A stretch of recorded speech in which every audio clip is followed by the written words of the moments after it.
Papatah kolot mah saciduh metu saucap nyata.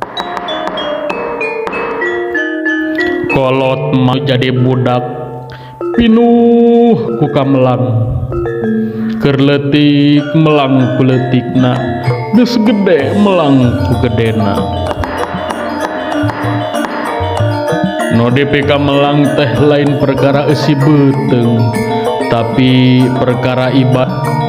Sabab urusan beuteung mah beunang ku akal, tapi perkara ibadah kudu ku hate jeung sok halarese.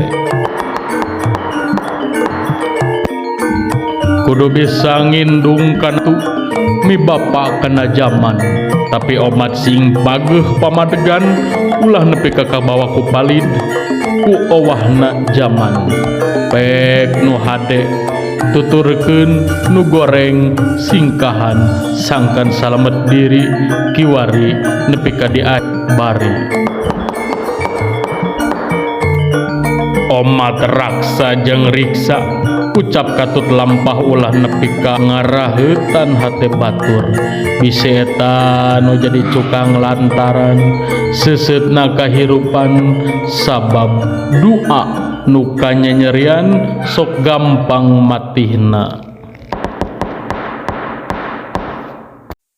Ulah bangga ku kabisa, ulah ngeluh ku teu boga. Hirup moal salawasna hiji waktu oge pasti panggih jeung tungtungna.